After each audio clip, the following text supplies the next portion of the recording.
प्रिय श्रोताओं, आपका स्वागत है हमारी आज की विशेष ऑडियो बुक साइको में, जिसे लिखा है प्रसिद्ध लेखक रॉबर्ट ब्लॉच ने। यह कहानी रहस्य, रोमांच और भय के अद्वितीय मिश्रण से बनी है, जो आपके रोंगटे खड़े कर देगी और आपको अंत तक सुनने पर मजबूर कर देगी। कहानी की शुरुआत होती है मरीन क्रेन से, जो अपनी जिंदगी में कुछ बदलाव की उम्मीद लिए सफर पर निकलती है। लेकिन उसकी मंजिल और उसका सफर उसे कहाँ ले जाएगा, यह उसे खुद भी नहीं पता। एक साधारण सी लगने वाली यात्रा कैसे एक भयानक और रहस्यमयी मोड़ लेती है, यही है साइको की असली दास्तान। तो तैयार हो जाइए इस दिलचस्प सफर के लिए, जहां हर मोड़ पर छुपा है एक नया रहस्य और हर कदम पर है एक नया खतरा। आइए इस कहानी में डूबकर जाने कि इंसानी मनोविज्ञान के किस हद तक जा सकता है। अब हम इस रोमांचक सफर की शुरुआत करते हैं। अध्याय 1। परिचय। सर्दियों की एक ठंडी शाम थी। मरीन क्रेन अपने छोटे से अपार्टमेंट में बैठी थी। उसकी आंखों में चिंता और बेचैनी के भाव थे। वह सोच रही थी कि आखिर उसकी जिंदगी कब सामान्य होगी। हर रोज की एक जैसी दिनचर्या, वही ऑफिस, वही लोग, वही समस्याएं। उसे अब सब कुछ बोझिल लगने लगा था। मरीन एक साधारण सी लड़की थी, लेकिन उसके सपने बड़े थे। उसे एक ऐसा जीवन चाहिए था जिसमें रोमांच हो, खुशियां हो और सबसे बड़ी बात स्थिरता हो। लेकिन वर्तमान स्थिति ने उसे निराश कर दिया था। उसकी नौकरी में भी उसे संतुष्टि नहीं मिल रही थी। वह चाहती थी कि कुछ ऐसा हो जिससे उसकी जिंदगी में एक नया मोड़ आए, कुछ नया, कुछ असाधारण। एक दिन ऑफिस में उसे एक अवसर मिला। उसके बॉस ने उसे एक मोटी रकम सौंपी थी, जिसे उसे बैंक में जमा कराना था। यह एक बहुत बड़ा मौका था और मरीन ने सोचा कि शायद यही वह मौका है जो उसकी जिंदगी को बदल सकता है। उसने सोचा, क्यों ना इस पैसे के साथ नई जिंदगी शुरू की जाए। यह विचार उसके मन में बैठ गया और उसने बिना किसी को बताए उस पैसे को लेकर शहर छोड़ने का निर्णय कर लिया। मरीन ने अपना सामान बांधा और अपनी गाड़ी में बैठकर निकल पड़ी। उसके मन में एक अजीब सा उत्साह था, एक नई शुरुआत का सपना। लेकिन उसे नहीं पता था कि उसकी यह यात्रा उसे कहाँ ले जाएगी और उसके जीवन में क्या-क्या बदलाव लेकर आएगी। अध्याय 2। मिस्ट्री की शुरुआत। मरीन ने अपने शहर को पीछे छोड़ते हुए सड़क पर गाड़ी दौड़ाई। रात का अंधेरा धीरे धीरे गहराता जा रहा था और सड़कें सुनसान हो रही थीं। मरीन के मन में भविष्य के सपने तैर रहे थे, लेकिन उसे इस बात का अंदाजा नहीं था कि उसकी इस यात्रा में कितने रहस्य और भयावहता छुपी हुई है। रास्ते में उसे एक छोटा सा मोटेल नजर आया, जिसका नाम था बेट्स मोटेल। थकान से चूर मरीन ने सोचा कि यहाँ रात गुजारना ठीक रहेगा और सुबह नई ऊर्जा के साथ आगे का सफर तय किया जाएगा। उसने गाड़ी मोटेल के सामने रोकी और रिसेप्शन की तरफ बढ़ी। रिसेप्शन पर एक युवक खड़ा था, जो देखने में शांत और सौम्य लग रहा था। उसका नाम था नॉर्मन बेट्स। नॉर्मन ने मरीन का स्वागत किया और उसे एक कमरे की चाबी सौंपी। मरीन ने कमरे में जाकर थोड़ी देर आराम किया और फिर बाहर निकली। उसने नॉर्मन से बात की और उसकी बातों से उसे लगा कि वह काफी अच्छा इंसान है। लेकिन मरीन को यह नहीं पता था कि इस मोटेल और नॉर्मन बेट्स की असलियत क्या है। अध्याय 3। मरीन का सफर। मरीन ने कमरे में थोड़ी देर आराम करने के बाद खुद को ताजगी महसूस की। उसने सोचा कि वह मोटेल के चारों ओर थोड़ा घूमेगी। बाहर का माहौल शांत और ठंडा था, जो उसके मन को सुकून दे रहा था। उसने रिसेप्शन पर नॉर्मन को देखा, जो किसी पुरानी किताब में खोया हुआ था। मरीन ने उससे बातचीत करने का सोचा। नॉर्मन ने मरीन की आवाज सुनी और मुस्कुराते हुए उसकी ओर देखा। मरीन ने पूछा, क्या आप यहाँ अकेले रहते हैं? नॉर्मन ने थोड़ा हिचकिचाते हुए कहा, जी, मैं और मेरी माँ यहाँ रहते हैं। मरीन को नॉर्मन की माँ से मिलने की जिज्ञासा हुई, लेकिन उसने ज्यादा सवाल नहीं पूछे। वह महसूस कर सकती थी कि नॉर्मन अपनी माँ के बारे में बात करने में थोड़ा असहज है। मरीन ने फिर से अपना सवाल बदला, यह मोटेल कब से चला रहे हैं आप? नॉर्मन ने बताया कि यह मोटेल उनके परिवार का पुराना व्यवसाय है और उन्होंने इसे काफी समय से संभाला हुआ है। मरीन को यह जानकर अच्छा लगा कि नॉर्मन अपनी जिम्मेदारियों को अच्छे से निभा रहा है, लेकिन उसके मन में एक अजीब सा संशय भी था जिसे वह समझ नहीं पा रही थी। रात हो चुकी थी और मरीन अपने कमरे में वापस आ गई।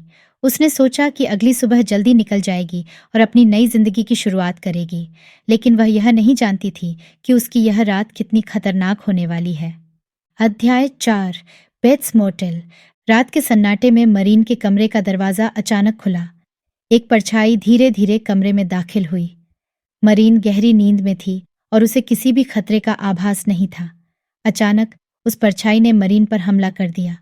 मरीन ने चीखने की कोशिश की, लेकिन उसका गला घुट गया। कुछ ही पलों में सब कुछ शांत हो गया। नॉर्मन ने अगले दिन सुबह जब देखा कि मरीन का कमरा खाली है और उसकी गाड़ी भी वहीं खड़ी है, तो उसे चिंता हुई।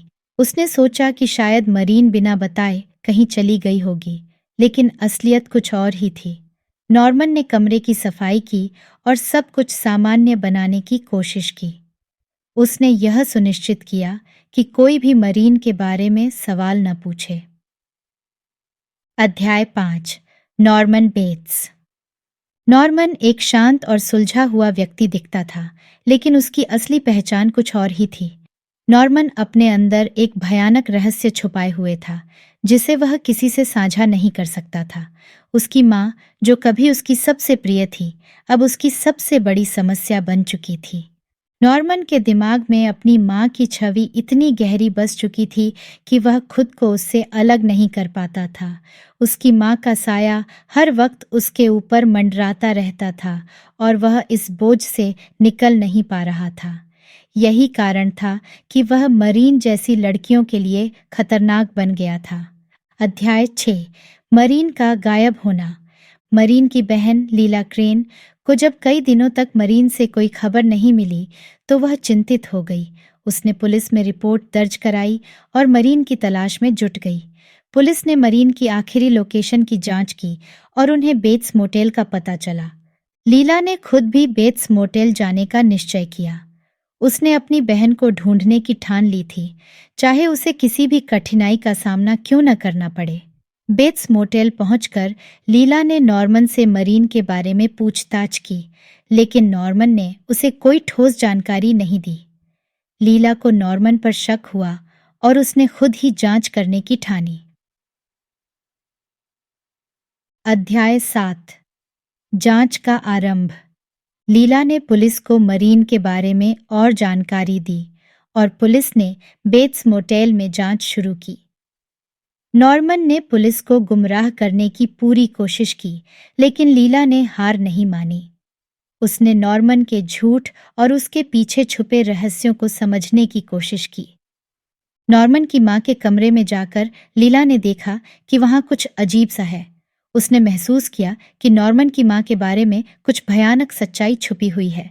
वह इस रहस्य को जानने के लिए और भी उत्सुक हो गई। अध्याय 8। लीला का प्रयास। लीला ने नॉर्मन की मां के बारे में और जानकारी जुटानी शुरू की। उसने नॉर्मन के पड़ोसियों और पुराने परिचितों से बात की। धीरे धीरे उसे पता चला कि नॉर्मन की मां की मौत हो चुकी है और नॉर्मन यह बात किसी से छुपा रहा है। यह जानकर लीला के रोंगटे खड़े हो गए। उसने फैसला किया कि वह इस रहस्य को सुलझा कर ही दम लेगी। उसने पुलिस को सारी जानकारी दी और नॉर्मन को गिरफ्तार करने की मांग की, लेकिन नॉर्मन ने अपनी मां की मौत का सच छुपाने के लिए हर संभव प्रयास किया।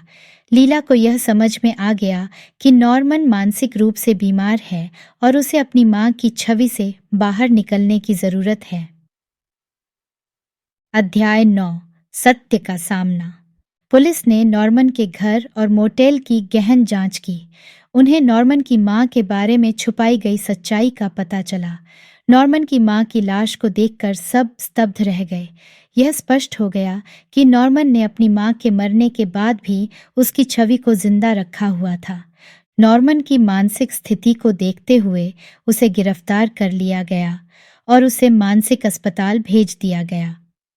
लीला को मरीन के बारे में सच्चाई जानकर बहुत दुख हुआ, लेकिन उसने अपनी बहन के लिए न्याय की लड़ाई लड़ी और आखिरकार सफल रही।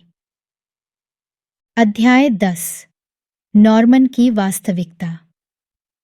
नॉर्मन को मानसिक अस्पताल में रखा गया, जहां उसकी मानसिक स्थिति का इलाज शुरू हुआ। धीरे धीरे यह स्पष्ट हुआ कि नॉर्मन की मां के प्रति उसकी भावनाएं कितनी गहरी और जटिल थीं। उसने अपनी मां की मौत को स्वीकार नहीं किया था और उसकी छवि के साथ जी रहा था। मनोवैज्ञानिकों ने नॉर्मन के साथ काम किया और उसकी मानसिक स्थिति को समझने की कोशिश की। उन्होंने पाया कि नॉर्मन ने अपनी मां के प्रति गहरे प्रेम और घृणा के मिश्रण के कारण ही यह सब किया था। उसकी मां की छवि उसके मन में इतनी गहराई से बस गई थी कि वह उसे किसी भी कीमत पर छोड़ नहीं सकता था। अध्याय 11। अंतिम खुलासा। लीला को अंततः मरीन की हत्या की सच्चाई का पता चला। उसने यह भी जाना कि नॉर्मन ने और भी कई हत्याएं की थीं। यह जानकर लीला के मन में बहुत दुहक और क्रोध था, लेकिन उसने यह भी समझा कि नॉर्मन की मानसिक स्थिति ने उसे इस हद तक पहुंचा दिया था। पुलिस ने बेट्स मोटेल को बंद कर दिया और नॉर्मन को आजीवन मानसिक अस्पताल में रखने का निर्णय लिया। लीला ने अपनी बहन की याद में एक स्मारक बनवाया और उसकी आत्मा की शांति के लिए प्रार्थना की। इस तरह एक भयानक और रहस्यमयी कहानी का अंत हुआ, लेकिन इसके पीछे छुपे मानसिक और भावनात्मक संघर्ष ने सबको यह सोचने पर मजबूर कर दिया कि इंसानी मन कितना जटिल और रहस्यमयी हो सकता है।